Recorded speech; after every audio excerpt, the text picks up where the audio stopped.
Welcome to the Fatherhood Fitness Podcast. I'm your host, Anthony Pluff. Each week, we will cover various topics that dads struggle with in their fitness journey. I'll give you actionable steps that you can apply right away, not only to take back control of your own health, but so you're able to be a better example for your kids too. Welcome in to this week's episode of the Fatherhood Fitness Podcast. Today we have with us Al Painter. Al has been on the show twice before, so you can go back and find those, and I'll post those in the show notes as well. But Al is a fellow coach, somebody I've gotten to know over the past couple of years here, and we always have a lot of fun when he's on. And I'm gonna let him introduce himself to you again, and then we'll get started. Right on. I've been in this industry since 2001. Focus now is working with mountain bikers and keeping them stronger off their bikes so they'll have more fun when they're riding them. Awesome. So that's me. Al yeah.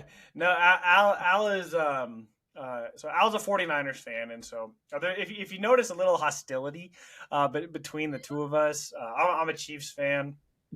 And so typically, I'm always kind of one step ahead of Al, and he's trying to keep up. And so we were talking a little bit before, talking about football and things like that. So if you notice that, the connection, the chemistry isn't great today, just understand that it's Al's fault. It's Al's fault. But yeah, that's it. But we're going to be talking about something kind of fun today, something I haven't really touched on much.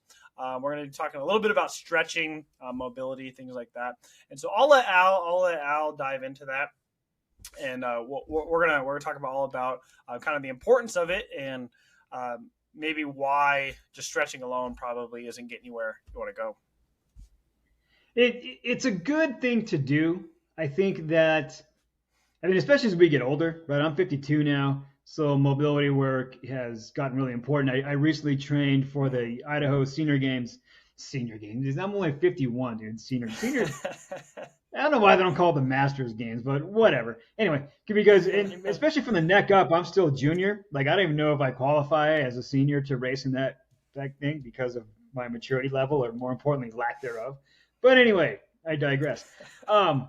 It's good to keep the muscles supple. Mobility training is huge. I learned after 8 or 9 weeks of what I did is I took 1 day away of strength training, and I added 2 days a week, additional days of the week on the bike. So I was on my bike 5, strength training 2. That didn't work out well from the perspective of my hip mobility things. Race day, I had a really good day, luckily, but my body got a lot tighter. Right. And in the last couple of weeks, since the race has been done, I'm gearing up to do a stand-up paddleboard race, which I've never done before. And stand-up paddleboarding is hard, man. And it is just isometrics from the rib cage to your feet, holding on to the board while you're moving your arms around. It's a hell of a workout. Yeah. I love it.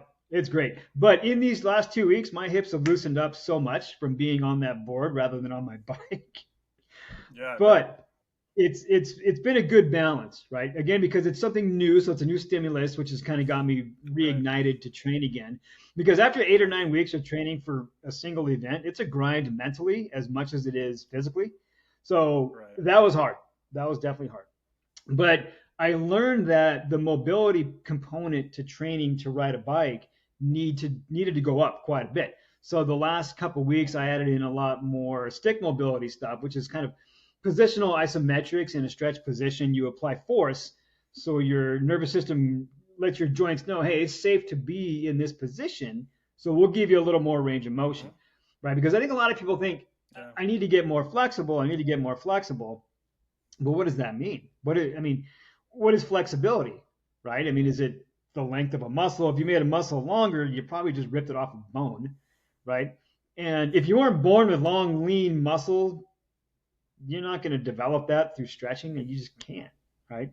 There's fascia on top of the muscle. That has to be pliable for the muscles to go through greater ranges of motion. You have to have the strength around a joint so your brain says, hey, it's safe to be here, to go through that range of motion. And I'm sure folks that train, or they'll stretch every day that ends in the letter Y for about 40 hours. and it doesn't work. They don't get better. And then you ask them, well, what else are you doing? Like, that's it. I'm sitting down behind a desk all day and I'm stretching. Like, well, Yeah. that's probably why, because you're not getting stronger. So you might feel some temporary Mm. benefit from the stretch, but your muscles aren't in a position to hold your bones as such to where your brain's going to let that be a normal thing. Yeah. Yeah. No, um, yeah, riding the bike, obviously, you're in the same pattern, unless you're standing up on the bike from time to time. The majority of it, you're going to be sitting down, getting very tight, right? Most of us sit down, even us, if we're working from home, we're training, we're sitting down at a desk, right? And people kind of have this concept, like I have a adjustable desk. So half the day I'll stand and things like that. But even that, people can still get really tight because if you sit in a poor pattern, what most of the day, once you stand up, all of a sudden your posture isn't going to be great, right? It's probably going to be better, but if you have tight hips sitting down, you're probably still going to have, and so you're going to compensate, right? And so, yeah, I think you mentioned the word supple earlier, and I'm sure you're familiar with, but maybe the audience isn't with Kelly Starrett. Yeah. So Kelly Starrett does like the supple leopard and stuff. That was a very common, but he's got some other stuff now. I really enjoy his content and everything he puts out there because he thinks differently, right? It's a lot differently than kind of yeah, maybe just some of the normal, hold the hamstring stretch for 30 seconds and things like that. Like he talks about the fascia, just breaking it up and things like that. When you're working with clients, how do you fit in all of this, right? How do you kind of make that a priority? That's the toughest thing for me, is with my clients. Like me personally, I started having back pain. It's another story for another day. When I was 16, and so I went through lots of different treatments and stuff. So I have like hands-on experience with it. But when I'm trying to teach somebody, I think there's a fine balance between how do I continue to help them improve without overwhelming them, right?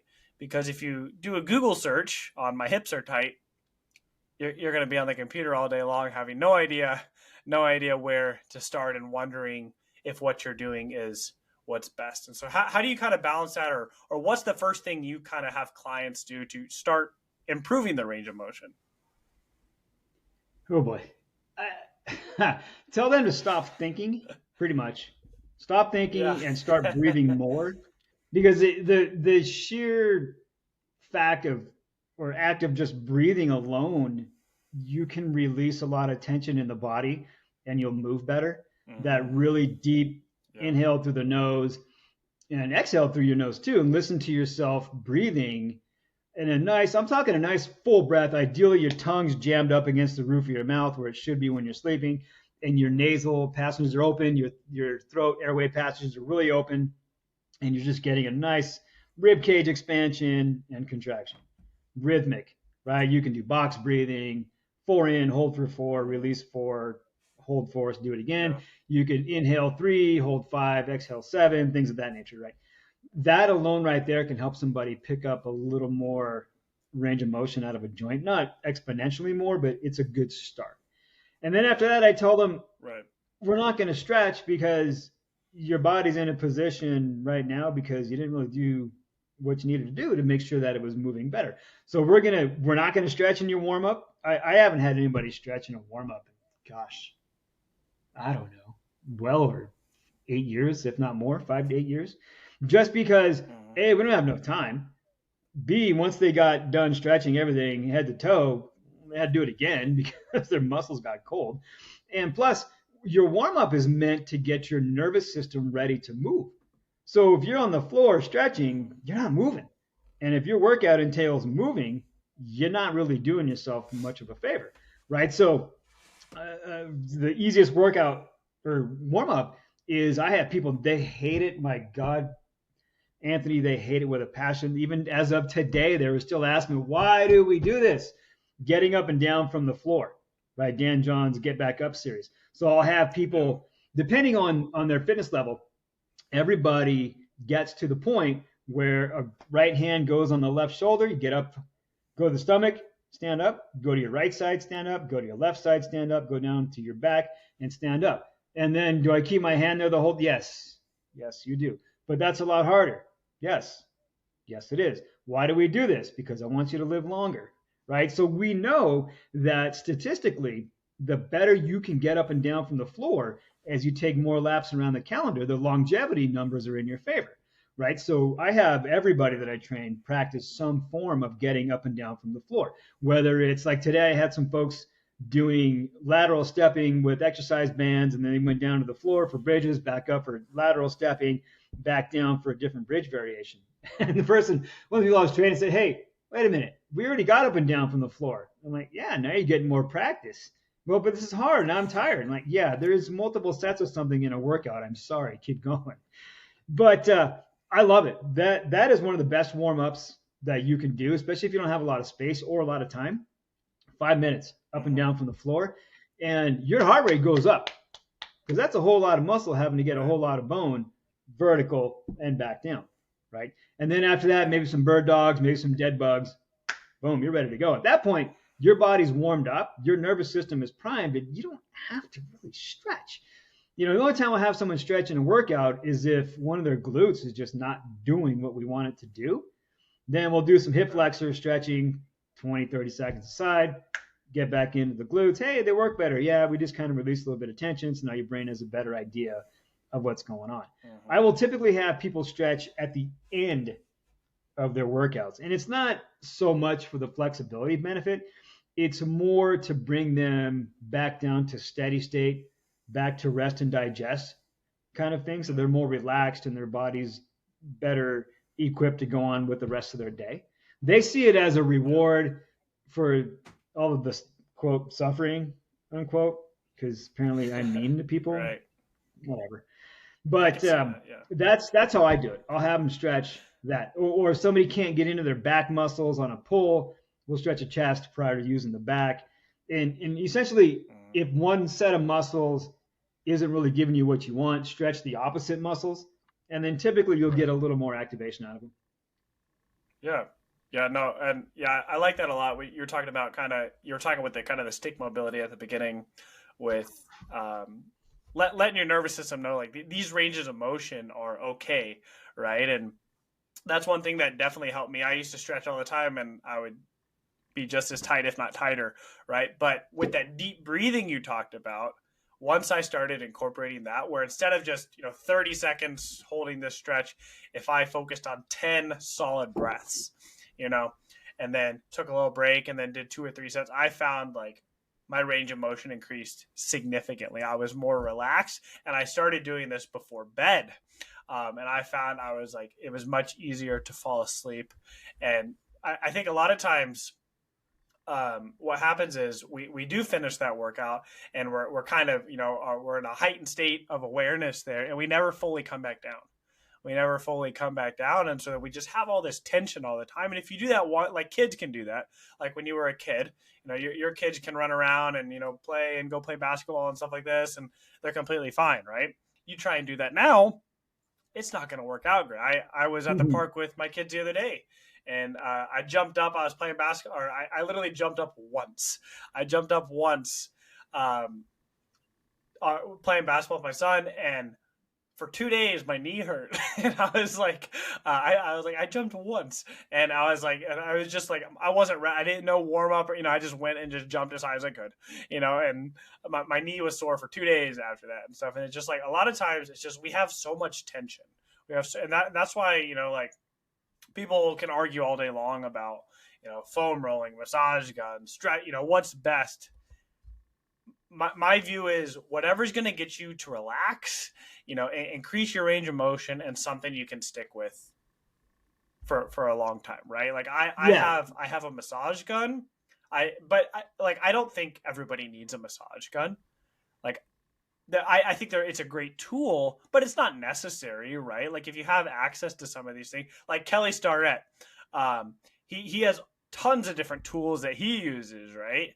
But you don't need all of those. One of my favorite ones from him is called the bone saw, where you're down on all fours here, and you put one calf You put your shin bone of one leg on top of the calf on your other leg, and then you sit back on your heels. Oh And yeah. then so Okay. you're digging your shin into the calf there, and it's like that's the best foam rolling you'll ever get on your calf. And like you need nothing but your other leg, right? And so yeah, I think I think there's lots of different modalities that you can use, but I don't think any of them are necessarily like you need it 100%. Well, it comes down to time too, right? I mean, Right. I used my massage gun a ton getting ready for that race. And then after the main race, there was an uphill time trial. So I was out in my car using that sucker to bring my legs back to life after riding the course for the regular race. And Uh-huh. it was, I don't know if it was placebo effect or not. It was probably more routine than anything else, but I felt better. And I've also got a Milestorm Meteor, which is it's about the size of a softball, and it Yeah, heats yeah. up to It it vibrates. vibrates and yeah, it heats up to about Yep. 120 Yep. degrees. That's a nice tool, but it's not cheap. That's the other thing Yep. with all this stuff. That's not cheap, right? I mean, a No. it's $5 lacrosse ball works just as well as the other things. It just doesn't vibrate, you know. Right. But I think that there's just so many things that people could do. They could roll out. They could use the massager. They could use a vibrating ball or a vibrating roller. But when do I use it? How do I use it? Why do I need Yeah. it? Like, well, let's worry about the nuance later. We can get more granular later on. Right now, Right. can you get in and out of a chair correctly? Because if you can't, you got some mobility issues. Are your hamstrings Yeah. tight and your hips are in anterior tilt? You got that sway back? Yes. Well, don't stretch your hamstrings because they're already in a lengthened state of tension and you're going to Right. crank on them that much more. You might not be doing yourself much good. Let's get into your glutes. Let's get into your lower abdominal wall and let's see what Yeah. we can do about either strengthening or lengthening the hip flexors or just getting them more pliable so your Yeah. pelvis comes back into that more neutral position. Oh, and what kind of shoes are you Right. wearing? Are you wearing a shoe where your heel is above the ball of your foot? Because if you are, you're going to have additional calf, quad, and low back tension throughout your day by sheer virtue of your body having to kind of pitch forward. So ideally, Right. if you can get into something that's zero drop, even better. Yeah. With a preferably with a Yeah. wide toe box so your toes can articulate. Right. I mean, Yeah. when we first got up here in Idaho, I had some snow boots that I could have worn on Hoth. Like they were Uh-huh. perfect for the snow.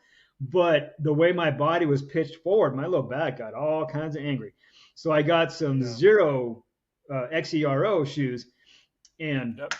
gone, gone. All the back uses I Yep. had were gone. I was able to get more power walking through snow uphill, using snowshoes, all that kind of stuff. It was just my body in particular was not a fan of how the shoe positioned me. Other people can wear it, no problem, and have a great day. I couldn't do it because I'm not, Yeah. I am used to either being in socks, barefoot, Vibrams, or zeros, or my Merrill Trail gloves. Those are the shoes I wear. Like I can't even wear Chucks anymore, and I have a bunch of pairs that I love because the toe box is too narrow. I wish they would Mm-hmm. make Chucks with a wider box. That would be Yeah. Yeah. wonderful. Yeah. Yeah, but that all comes back down to where my muscles position my bones in space. I have trained and gotten used to a certain position, and then when that changes, I don't know, my body's not happy with me, right? So that Right. that comes back down to making sure that I'm hitting my diagonal loading patterns, which is the stand-up paddleboarding has been great for that because it's a chop in a row every Mm-hmm. stroke, anchored by an isometric contraction in the core and the glutes. And oh yeah, the intrinsic muscles of the feet as your toes grab onto the board. So you're already in short foot position. And I'll go down even more and I'll get my big toe and I'll kind of pull it apart from the second toe Yeah. just so I've got that much more grip on the board. And after I did it a couple of times, my glutes were sore the next day. I'm like, what the heck? Like my back muscles, I could see my Yeah. obliques. Even now, you catch fire the next day after I do the rowing.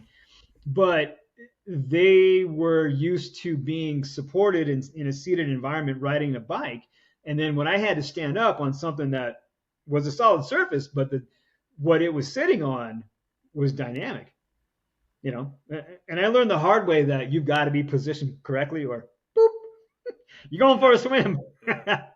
Yeah. Yeah, Yeah. but if you live in an area, folks that watching or listening, and you've got a body of water nearby, man, I cannot recommend a stand-up paddleboard enough. Even just to go out there and casually row and just try to balance and stay on the board. Man, that is some good stuff. Definitely. Yeah. You mentioned like your glutes being sore. Like when people do like work on like pistol squats, like just the dynamic stability it takes to do a pistol squat, like your glute med, the side of your hip there is going to be on fire, and if you're doing it correctly, your foot might start to like twitch too, like it's getting real fatigued because you're not Yep. using those muscles, right? So everything like your foot is going to affect your knee is going to affect your hip, and what you talked about there with like your shoes and everything, that's something that's not like now like there. I think I've got a pair of the zero shoes as well. I have a pair of they're called Fayways I believe what they're called, and then Withings as well, which is like an off brand or something, but I love them all. They're all zero drop shoes, and when I first started walking in them, I was like, oh my gosh, my feet are sore. Like, because you're so used to having this arch and everything, but now I do it every day, and it doesn't. I go running and like it doesn't bother Yeah. me anymore. And I think when we're talking about stretching too, one thing, like a lot of times, like people have like tight shoulders, and we can have like that rounded shoulder posture. But sometimes, and yes, sometimes obviously it's from sitting at a desk, our arms are here, but if our pelvis, like you talked about, is out of alignment, it not only affects the hips, it not only affects the back, but it affects everything upstream and downstream too, right? And so if our feet are really tight, our ankles, aren't going to have great range of motion there. It's going to cause us to have tight calves. If having tight calves is going to affect the way we walk, it's going to affect our quads, our hand. So everything affects each other too. And so that's why like stretching your hamstrings, can probably help temporarily, but if we're not addressing the root cause of these things, right, it's never going to get better long term. And I think that's what's hard for people. I think that's what's frustrating, is that they are putting in the work. They're putting in the work. They just don't necessarily know where to put in the work that's going to give them the best bang for their buck, right? And so if you're starting somebody on a stretching routine, they've got 15 minutes in the evening, their kids are in bed, they're watching Netflix or something, what would you have them do? It's funny you should mention that because um, recently I reread Tim Anderson's Original Strength book. Are you familiar with him? uh I think you've mentioned to me before. I have not read it myself. So his whole thing is we started on the floor as infants, face down, right? And then we picked our head up and we kind of moved around a little bit to find out, hey, there's a lot of world to my left and to my right. And then from there, we rolled over. And then from rolling over, we were able to kind of move a little bit, rolling. We'd use our head to lead the way. And we developed all of the systems from the neck up that coordinate the rest of our movement that may have ended up in crawling to, whoa, I'm standing, oh, right on. And then to that first step to what we all do now. So his whole thing is you can go into your brain and push reset with those functional movements that are hardwired into your brain that you did as an infant to get from your stomach to your feet. So he has a lot of rocking and rotational rocking, rolling patterns of every kind, and crawling is a big one for him. And so recently I've had I had a right hip thing that just wasn't doing what it was supposed to do. Then I read the book and I was like, oh yeah. So I did some of his drills and gone. So one of the components in there is he talks about reflexive strength. And once you start losing reflexive strength, your body sort of repositions itself, paraphrasing as best I can. And you got to keep that reflexive strength nice and strong so your brain can send the right signals to get the muscles to move the bones the right way and put them in the proper alignment. And if you keep training those really boring, mundane, monotonous, fundamental movement patterns, particularly in a warm up, you move a lot better. Yeah, definitely. So I would have somebody do some movement, just a little bit of movement, bird dogs, dead bugs, maybe some crawling on the hands and knees left and right. And then if they want to stretch and relax a little bit, do the couch stretch.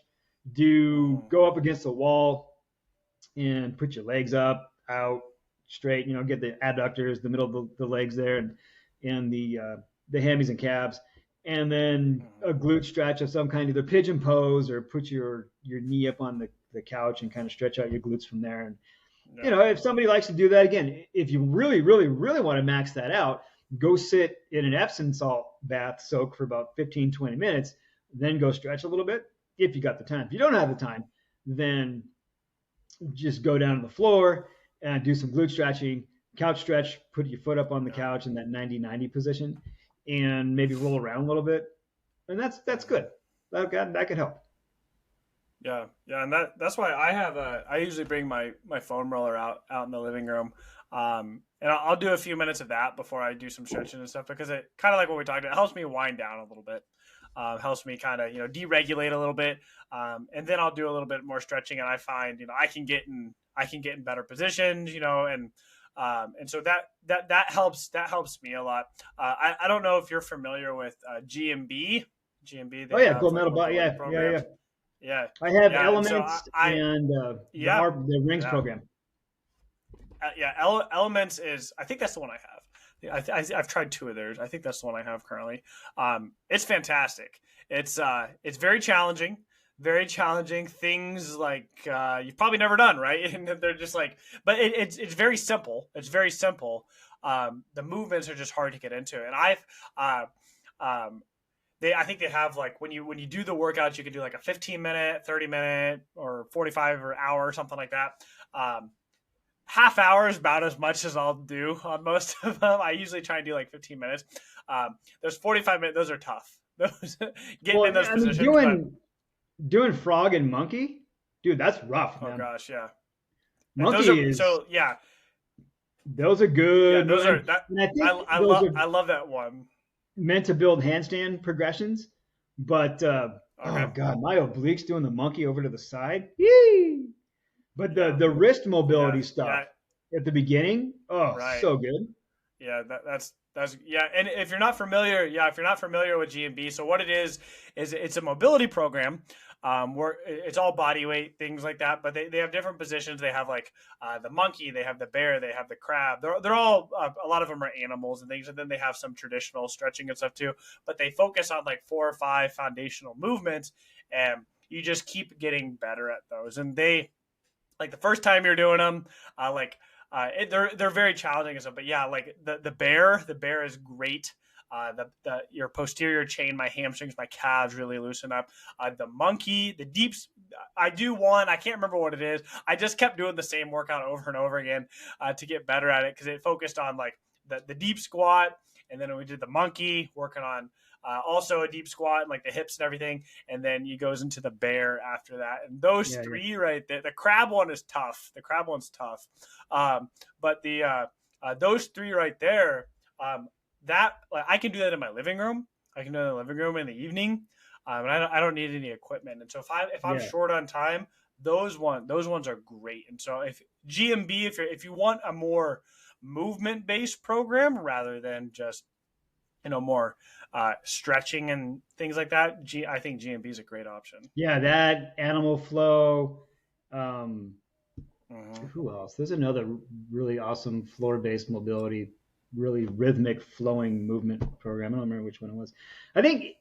See, now you hit the nail on the head because those are there are a couple components there. One, you like it, right? And two, your body Yeah, responds well to it. right. So there Yeah, could be people whose bodies don't respond. It's like with eating, right? What you can eat might give me yeah, inflammation and vice versa. So in regards to movement, it's like I hate stretching. Well, don't do it. yeah, yeah, Like you have to know what you're going to do because you'll actually do it, right? It removes that activation energy, right. like in Sean Acor's Happiness Advantage book. He talks about the Hmm. most accessible things are the things you'll do, right? So if there's a low activation Yeah, energy to get started with something, the chances are you'll do it. If you like to do something, the activation level is a lot lower. If you don't like to stretch, hmm, don't stretch. If you like to stretch, stretch. That's the first part. Right. The second part is what works for your body, right? Some people can stretch and stretch and stretch, and their nervous system's just like, this isn't our jam. But you get them down on the floor, Yeah. and they start moving around and just doing a push pull squat, anti rotation movement components and stuff. Then they'll move better, they'll feel better, they'll get the range of motion they want. As to where other Yeah. people they might not get the same benefit, right? So you have to know your body and what Right. it likes, because if you don't give what it likes, that's you're just banging your head against a wall. Absolutely. Yeah, and I'm sure you're familiar with David Goggins. I Mm-hmm. got a couple books. Can't Hurt Me, Never Finished. But anyway, he a guy who came to the Navy SEALs, kind of taught them a different stretching technique. His name was Joe Hippensteel, and I don't know, to be honest. He's got Ultimate Human Performance, I believe, is his company. But to be honest, I don't know a lot of people who have heard of him. I started researching him before and stuff. Emailed him back and forth. He actually called me one day, talked to Oh, him on nice. the phone and stuff. And so I did his program, and I still do his program. Very simple, very simple. But his thing is, he believes, like most people, um, probably need to spend more time doing some form of like stretching, things like that, compared to like strength training, right? He was like a heptathlete or something like that, and did Yeah. all these things. But anyway, the basis of his program is he's got these different like foundational poses and things like that, and you hold it for 2 minutes. You focus on your breathing. You don't go past like a 7 in pain, and then you do something called the dead zone for a minute, where you kind of lay out, let the blood flow back in, and then do it again. There's 6 movements, 6 stretches, take an hour to get through, and so it's a long process. But in the evenings, I foam roll a little bit, I'm relaxed, and then I do this, focus on my breathing. I am in such a relaxed state then, like Oh, I it bet. works really well for me. But if you already don't like stretching, this is probably not for you. It's kind of like Ramwad. I think they changed their name actually. I think it was actually based off of. They usually do is the range of motion workout of the day. They changed their name to something else. I can't remember, but it was based off like CrossFitters and stuff. But their program is very similar, where it's like a 30-minute stretching session. You hold each pose for a few minutes. Some of them are like 5 minutes long, but they have like calming music playing while you're following Nice. along with it and stuff. And so it just kind of gets you in this thing. And like there's all these different ways to improve it, right? And I know like what you do for yourself, Al, is probably different than what I do. And both ways we get to where we want to go doesn't make one of them right or wrong, right? Just like you said, like if you don't like something, you're probably not gonna stick with it, right? And so I think the most important thing is first find something you do enjoy, and then optimize that to get you the results that you want. Yeah. When I'm trying to get somebody to see, okay, you can move through a deeper range of motion with some contracting of some muscles, so your brain's like, yeah, go ahead and do it, right? And then you're going to get people that they don't. You're getting most people. I think they have to keep moving. They just got to be moving. Got to be moving. That's me, right? That's one reason why Yeah, static stretching is hard for me, is because the word static, right? yeah, You're still. Now something like PNF movements, yeah. or um, Aaron Mattis, Mattes, I think his last name, Mm-hmm. active isolated stretching, where you use the Mm-hmm. quads contracting to stretch out the hamstrings and you release. Then you contract the quads as hard as you can to get that reciprocal inhibition. One side's contracting, Right. so one side can release. Then I Yep. like that quite a bit. That works really well for Yeah. me. But the other Yep. stuff, oh man, I'd rather be a Chiefs fan than try to static stretch. That would be Your that life would would be be your life would be so much better. Your that would life be would be less so much annoying better. to be a Chiefs fan, or a Royals fan, be less depressing than me. I don't Although know. they've got I don't some know. dude in the Being Royals he's got a sub 2 ERA over his last. yeah, he What was his name? I saw some his name today. some I guy came up we with it. yeah some guy we traded for Aroldis Chapman or something, right? Yeah, he's I money, don't man. So I spent 20 years of my life. The Royals were the worst team in baseball. We went the World Series, went to the World Series 2014, went it in 2015, and we're back to being the worst team in baseball. And now they're trying to get a new stadium and stuff. So it's been being a Kansas City fan. I can't complain too much because the Chiefs have been the best team in the league consistently for the past 5 years or so, and so I can't complain. I can't complain too much, but I yeah, I think that would explain a lot as to why you have trouble kind of sitting down. Being a 49ers fan, that's yeah, I'm telling you right now, like my back's starting to tighten up just thinking about it. But Don't worry, Josh Allen will get Mahomes in the playoffs. Well, I actually, think the Bills that's assuming that probably Buffalo do. actually plays defense in the playoffs. I don't know what happens to that team from week 1 to now 17. Their defense Yeah, is spectacular. I mean, yeah, Buffalo is just unbeatable. Josh Allen is just quarterback perfection, right? And then once the playoffs hit, and I don't know, it's because of the grind of the season just wears their defense down. They can't stop people. yeah, I don't yeah. get it. I like Josh Allen a lot. I actually think the Bills will win a Super Bowl before the Bengals do. Um, but I don't know. I liked Josh Allen at Wyoming. Um, it's kind of revisionist history now because everybody's always like, oh yeah, I love Josh Allen. Josh Allen's great. He's one of the top 2-3 quarterbacks in the league. And I was like, I liked him in college. I thought, man, this guy's gonna make a team pretty happy. And then everybody he had a pretty bad rookie season. He came out in that draft with Sam Darnold and Josh Rosen and Yeah, yeah. all three of those guys and Baker Mayfield, right? Wasn't it Baker Mayfield that year? And those three guys there, everybody was kind of like, oh, he's a bust. He's just this big dude with a big arm and stuff. And I was like, there's something else there. Now everybody's like, I always knew he'd be great. And I was like, nobody thought that. Nobody thought, He but he's got a lightning bolt for a right arm, and he's a big, massive yeah, mound of he's human, huge. and he's He's fast, and huge. he can put his helmet into a defender and knock the defender on his butt.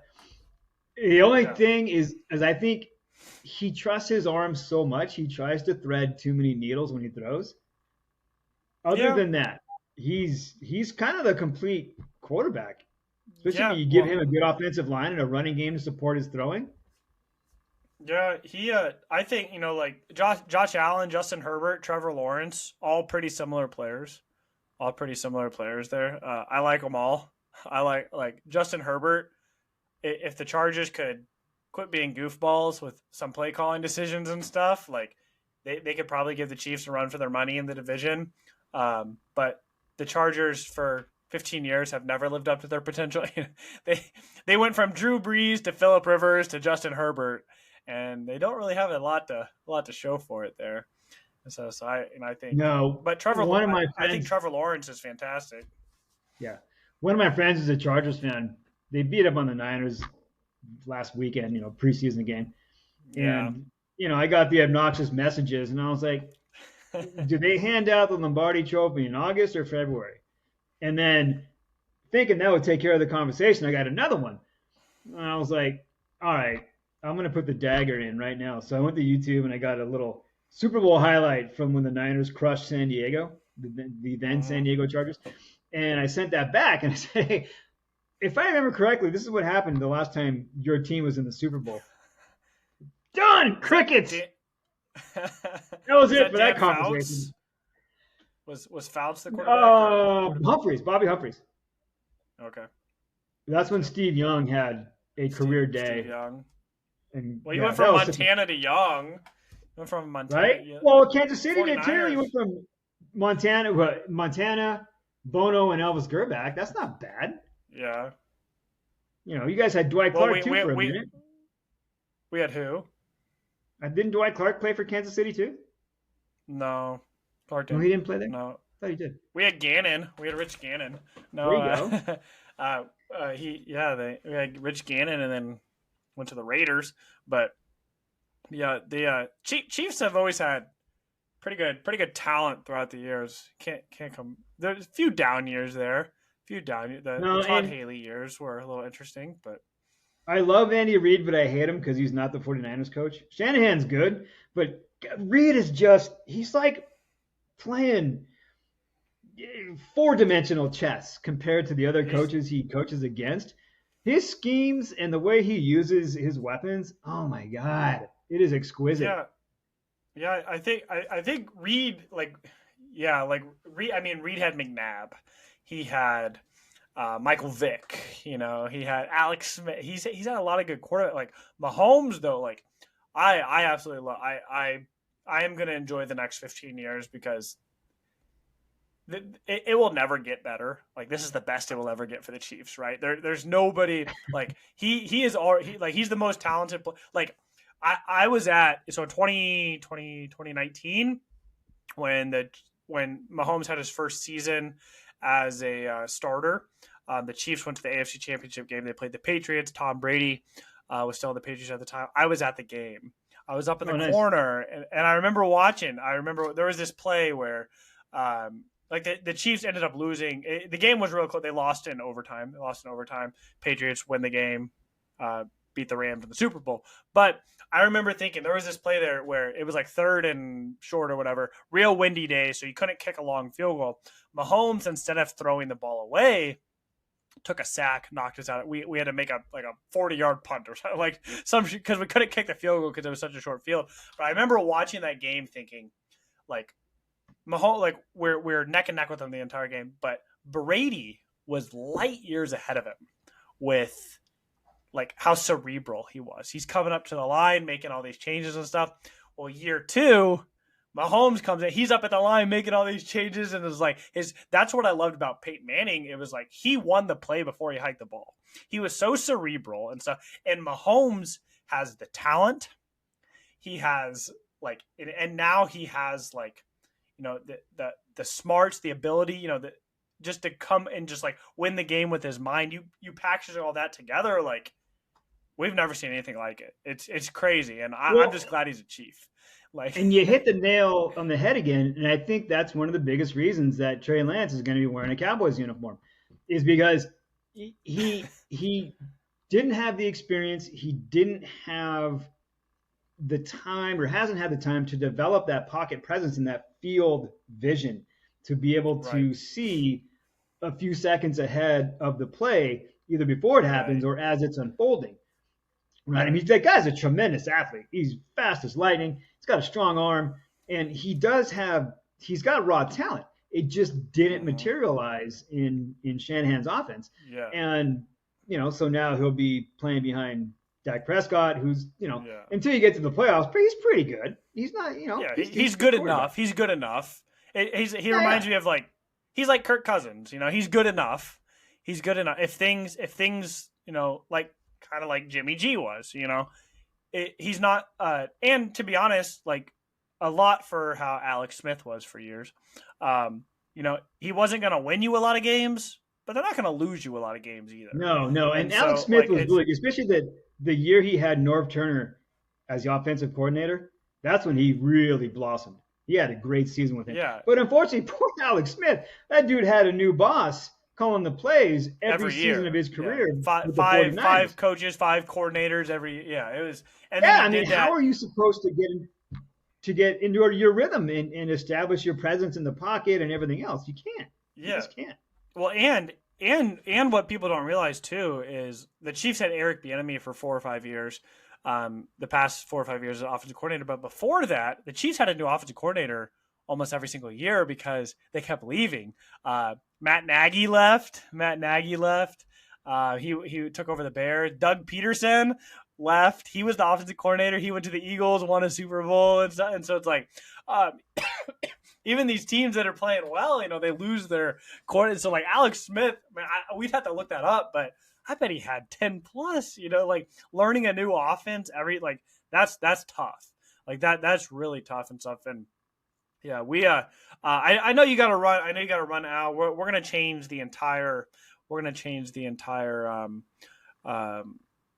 the whole premise of the show here. It's no longer gonna be about health and fitness. It's just gonna be about sports. We could I like it. probably I'm talk in anytime. for hours about that, but but no, I appreciate you coming on, Al.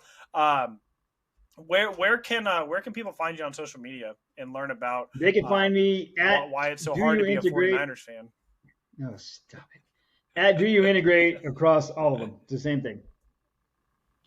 Do you integrate? And that's where you can Awesome. Yeah, find I'll me. put that in the show notes. I'll put that in the show notes. And I know you go to a lot of minor league baseball games.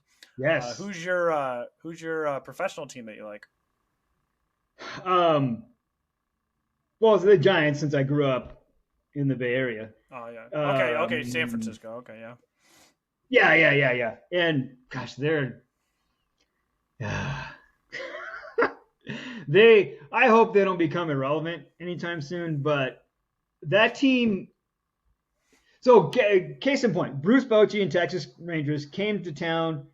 I think they brought out the broom or took 3 or 4 from the Giants, 2 or 3, and Yeah. Bochy managed on feel when he had the Giants, his gut, Yeah. Yeah. as opposed to analytics.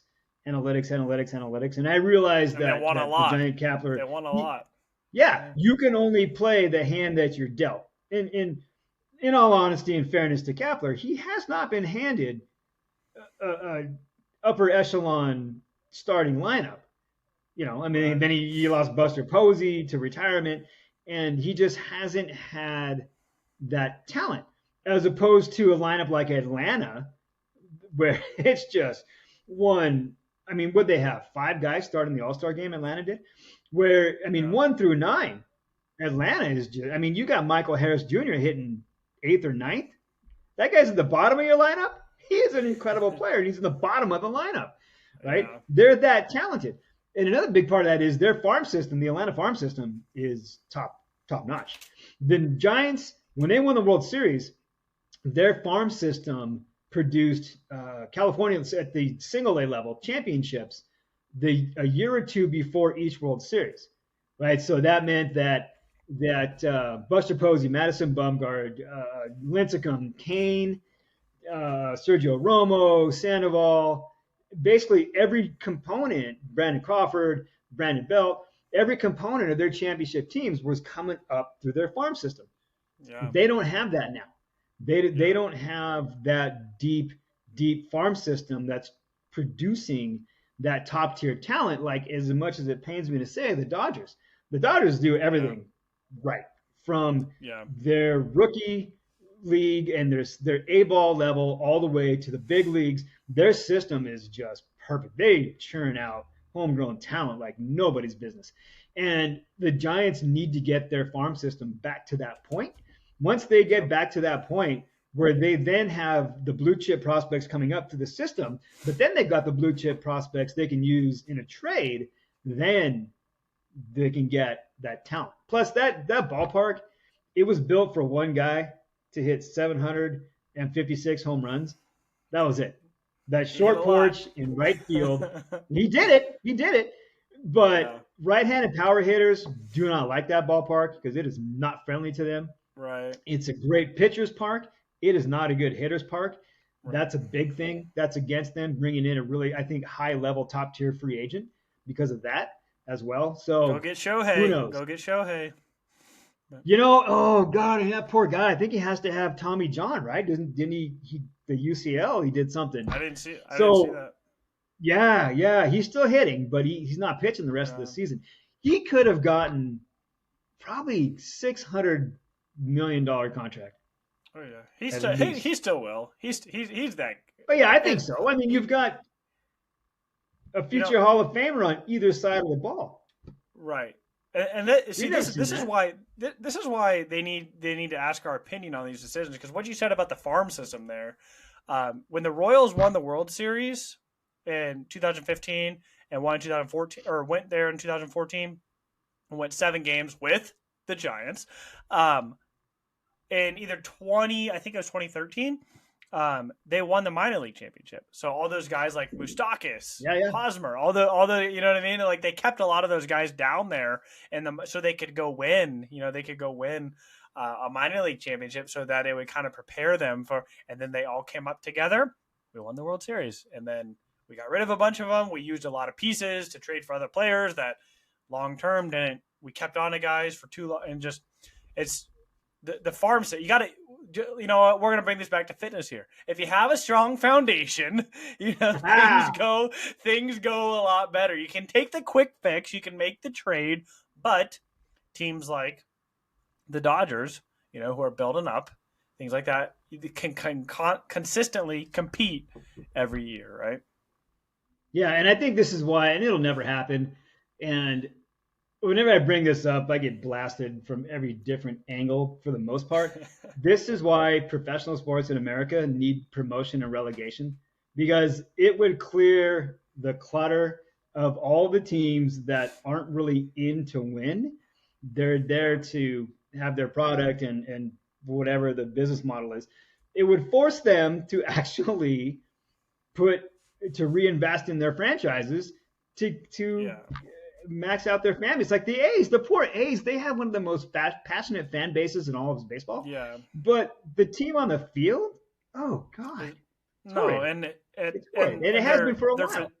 And their facilities are and that's Oh, what's frustrating too, is like you mentioned the A's. The A's are the worst team in baseball. The second worst team in baseball is the Royals, and both teams are about to get a new stadium, right? The A's are about to move to Vegas. The Royals are trying to move downtown, and it's like, why, like, and like taxpayers are upset because they don't want to pay for these, or the fans are upset because it's like you're not willing to invest in the product on the field, but then you want people to pay for it, like when billionaires are asking, like it gets into a whole other discussion there, but it's like there's no incentive. Like there's no, like, baseball getting the first round draft pick in baseball.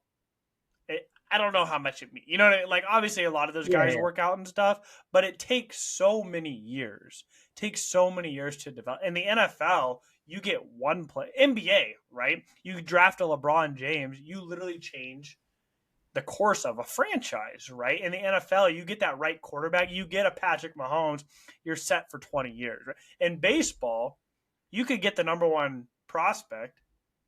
He may be good in 5 years, or he may never see the field, And so it's like, I think some of it's just, they're all completely different. But a lot of these teams, like, the Chiefs, outside of a few years, they have always been pretty well run. And we traded up for Patrick Mahomes from the Bills, by the way. He could have got they could have gotten Patrick Mahomes. But well-run organizations, well-run anything, tend to do well, through struggles and stuff. And the people that struggle, the people that, or the organizations that try and skip steps, tend to, like, look at the Cardinals. They're about to draft their first round pick quarterback for this decade, and so it's like, you can kind of tell when things aren't well run. But Yeah, yeah, and it's frustrating as a fan because you see through it, right? The teams that are run by the ledger rather than the trophy case, the fans see yeah, through that, and they deserve better. right, Yes, right. agreed. Well, Al, I appreciate you coming on. I know we spent the last like 15, 20 minutes there talking about sports, but that's okay. That's okay. Anytime Al comes on, if you listen to the first 2/3 of the show, you're going to get a ton of value. If you listen to the last third of the show, you're going to get even more value. And so, I think so. I think so too. And we didn't even once mention barbecue this time, so I had to throw that in there. But Al, as always, No, we'll definitely have to have. Oh, go ahead. Yep. yes. No, there's a barbecue place near my house called the Bodacious Pig. The Oh, sauce nice. is so good you can drink it with a straw as a beverage. That's Oh my that's the God, best. it is so That's the good. best. Yeah, I had a pulled chicken sandwich with oh, Brian, all right, Oh man. Brian, Anthony, I'm telling you, man, it was one of the most exquisite taste experiences I've ever had because of the sauce. Oh, so good. All right. I just looked it up. Eagle, Idaho. I'm gonna see if I can Yep. order some of their sauce. So Yeah, dude, if you can get it shipped, I'll yep, try it out. do it, I'll try it do out. it, do it, do it. All right, man. Well, like I said, I appreciate you having me on, and you'll be back on again sometime. So until Right then, on, dude. Thanks go again for having me Chiefs. on, man. I appreciate it. I love Yep. talking to you. It's always a good time. Yep. All right. We'll see ya. Bye, man. That concludes this episode of the Fatherhood Fitness Podcast. Thank you for those of you who took time out of your busy schedules to listen. If you have any questions or comments or an idea for a topic for a future episode, please feel free to reach out, and I'd love to hear from you.